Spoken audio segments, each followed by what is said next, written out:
irmãos e irmãs, desde o Antigo Testamento, Deus desejou formar um povo. Deus desejou formar uma grande família. Esta família de Deus nós chamamos de povo de Deus. E a revelação de Deus foi acontecendo durante a história através desse povo. Um povo muitas vezes pequeno, desobediente. Um povo que em muitos momentos não conseguia perceber a presença de Deus. Mas Deus, Ele formou um povo e Ele queria que a sua mensagem se espalhasse por toda a terra. No Novo Testamento, Jesus utiliza da mesma estratégia. Jesus escolhe 12 apóstolos. Jesus começa uma igreja. E a segunda carta aos Coríntios diz que este povo, que esta igreja, que aqueles que seguem a Cristo, o texto diz assim: vede quem sois vós, os que Deus chamou.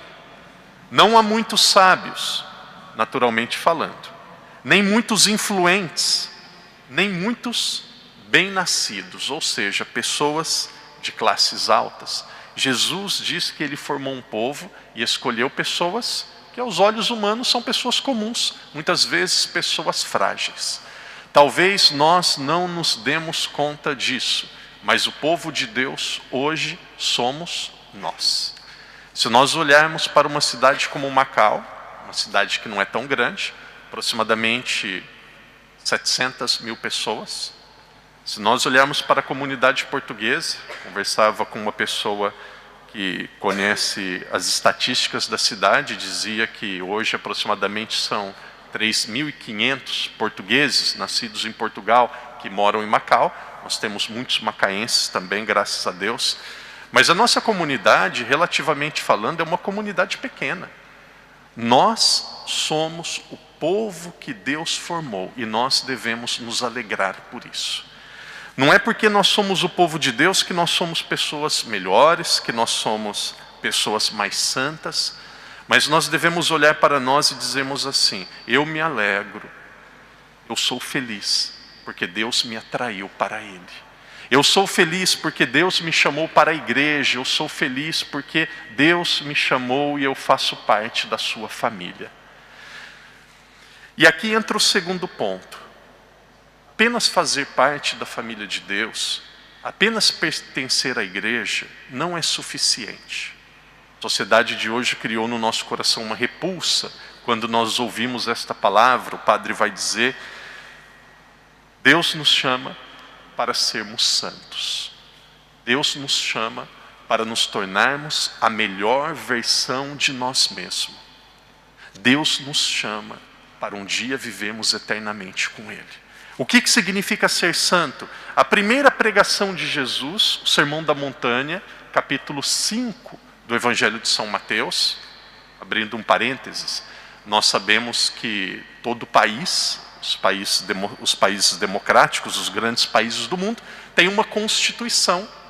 A Constituição é aquilo que mostra como que o país é regido, quais são as leis do país.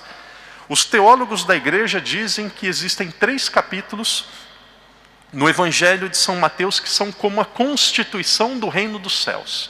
A constituição dos cristãos. É aquilo que nós chamamos de Sermão da Montanha, capítulos 5, 6 e 7. E tem uma parte dessa constituição, tem uma parte deste Sermão da Montanha que se chama Bem-aventuranças. São 8 pontos que Jesus fala. Aqueles que seguirem estes 8 pontos alcançarão a maturidade da vida cristã, que é a santidade. Queridos irmãos e irmãs, muitas vezes há trancos e barrancos, muitas vezes dando um passo para frente, às vezes 2 para trás.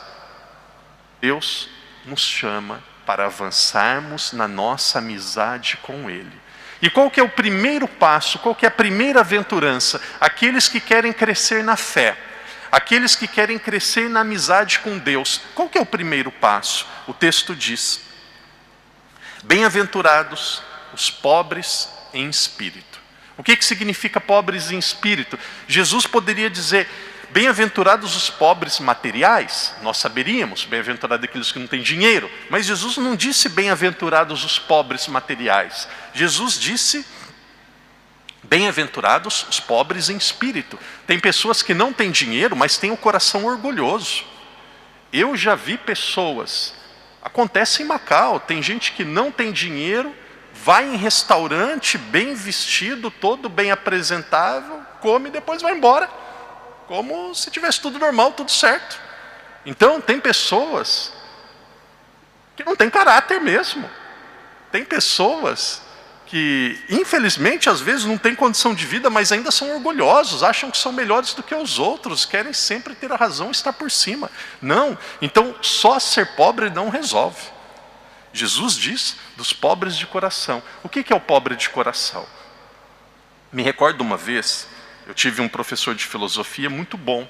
Ele falou assim, o primeiro passo para você ser uma pessoa madura é: entenda a realidade, aquilo que é. Aceite as coisas do jeito que elas são. Isso é madeira. Isso é madeira. O meu casamento tem problemas? Ah, o meu casamento é uma bênção, é tudo lindo. Não, o meu casamento tem problemas. O meu filho é problemático. Eu tenho problema de saúde. Uma vez uma pessoa falou assim, padre, eu não sei se eu estava certa. Eu tinha muitas dores, não me sentia bem, uma mulher, não me sentia bem, não estava me sentindo muito disposta. E eu pensei assim, enquanto a gente não vai no médico, a gente não está doente. Uma vez as pessoas, tem gente que diz, enquanto a gente não vai no médico, não faz exame, a gente não está doente. Então, eu não quis ir, achava que eu não estava doente. E aí depois foi no médico. Metástase, câncer espalhado no corpo todo. Começou o câncer nos seios, depois espalhou no corpo todo. Não olhou e não viu a realidade do jeito que ela é. Não dá para ser feliz e servir a Deus na mentira. Existe algo chamado, quantas vezes eu ouvi no seminário, quantas vezes eu ouvi, não dá para ser feliz com vida dupla. Você pode enganar algumas pessoas por algum tempo, mas ninguém engana todo mundo e para sempre. É verdade, é verdade. Eu tenho esses limites, eu tenho essas dificuldades, é esta minha história. E depois disso, buscar soluções. Buscar soluções. Muitas vezes Deus não vai resolver os nossos problemas, mas Deus vai nos dar meios para nós agirmos e para nós crescermos. O que é um pobre de espírito? Uma pessoa que é pobre de espírito é uma pessoa que sabe reconhecer os seus limites e tem a capacidade de ver a realidade do jeito que ela é. Ela não fica imaginando coisas que não são. Então essa é a primeira característica. O que é a primeira característica para entrarmos no reino de Deus e para sermos santos? Entendermos as coisas do jeito que elas são. Ser pobre em espírito é ver as coisas do jeito que elas são. Sabemos que nós somos imperfeitos. Sabemos que nós precisamos de ajuda, que nós podemos ser melhores. E o texto segue dizendo outras bem-aventuranças. O texto segue dizendo sobre a misericórdia. Uma pessoa que é misericordiosa. Um dos maiores riscos para nós que somos católicos é perdermos a sensibilidade diante do sofrimento dos outros. No Brasil, talvez em Portugal também, no Brasil existem muitos programas de televisão sensacionalistas. Existem alguns jornais no Brasil que, se você dobrar, sai sangue. Parece que dá audiência. É morte, é tiroteio, é filho que bate em pai, é gente atirando. E aí tem esses jornais e tem gente que assiste, gosta de ver. Depois a pessoa fica toda atrapalhada, toda com medo. E quando nós vemos um sofrimento como esse, muitas vezes de tanto vemos gente morrendo em guerra, muitas vezes gente morrendo devido a enfermidades. Às vezes nós perdemos a nossa sensibilidade. Morreu. É mais um. Ficou doente. Aconteceu. Queridos irmãos e irmãs, é claro que nós não vamos ter o mesmo sentimento com um estranho e com um familiar, mas um católico, ele não pode perder a sua sensibilidade com o sofrimento do outro. Nós não podemos. O texto segue dizendo, mas uma característica para entrarmos no reino de Deus, o desejo pela justiça. Jesus, ele teve 3 anos de pregação, 3 anos de vida pública. Depois mataram Jesus. Porque as pessoas não suportaram ouvir o que ele estava dizendo. Disseram a verdade.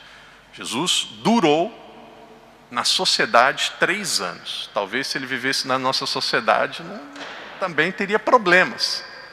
Mas, queridos irmãos e irmãs, não tenha medo de ficar do lado da verdade. Não tenha medo, muitas vezes, de sofrer pela verdade. Existem, muitas vezes, desafios nas famílias. Quantos problemas, às vezes, entre irmãos. Um irmão que não colabora, um irmão que não ajuda. Em Macau nós temos muitos casos de pessoas idosas, que são cuidados pelos filhos, que já também não são tão novos. Às vezes tem um irmão, uma irmã que se mata, faz tudo, aí o outro vai lá, às vezes não faz nada e ainda reclama e ainda quer criticar. Lembre a você mesmo, quando você faz o bem, quando você faz aquilo que é justo, aquilo que é certo, você está fazendo para Deus. A nossa motivação é Deus. Que Deus nos ajude, que através deste povo de Deus, que somos cada um de nós, que Deus nos ajude a buscarmos a santidade. Que Deus nos ajude, através de cada uma destas bem-aventuranças, nos tornarmos pessoas melhores e melhores nos tornarmos mais próximos de Deus. E a alegria e o resultado é a vida eterna. Acredite. Eu encerro dizendo, o padre dizia poucos dias atrás, lendo para preparar um estudo que nós vamos ter agora no mês de fevereiro, 28 dias de estudo e oração, estudo e meditação com o Papa Bento XVI, cada dia uma meditação diferente, vai estar na internet. Meditando sobre o Papa Bento XVI, eu encontrei uma frase dele, dos últimos meses de vida. Me tocou profundamente. O Papa Bento XVI, naquele sofrimento, já com 95 anos, ele dizia assim: eu não me preparo para a morte, eu me preparo para me encontrar com alguém. Essa é a vida do católico. Que todos os dias, que quando nós viemos para a missa, mas, por exemplo, durante o nosso trabalho, durante as nossas atividades, que nós possamos lembrar a nós mesmos, eu não preparo, isso daqui não é pessimismo, é a realidade. Eu não preparo a minha vida para morrer. Eu preparo a minha vida e a minha vida é conduzida, a minha vida tem como finalidade me encontrar com alguém. Eu estou indo em direção. Uma pessoa que está indo em direção à morte, pode viver de qualquer jeito, pode não ter valores, pode fazer qualquer coisa. O que vai mudar? Ela fazer o bem ou fazer o mal? Morre igual um gado, morre igual uma galinha, morre igual um passarinho. Não. Nós estamos indo em direção. Nós não nos preparamos para a morte, nós nos preparamos para nos encontrarmos com alguém. E vocês sabem, quanto mais especial é a pessoa, melhor é a preparação. Se de repente vocês recebem uma ligação, o Papa quer se encontrar com você. Preparação faz cabelo, faz barba, e olha a unha, e põe roupa, e olha no espelho. Por quê? Porque é o Papa. E o que é a nossa vida? Nossa vida é uma preparação e é uma caminhada para um encontro. Um encontro com quem? Um encontro com Deus. Que Deus nos ajude a perseverarmos nos momentos de dificuldade, a jamais entrarmos em desespero, a amarmos e termos paciência como Jesus amou. Teve paciência e foi sábio.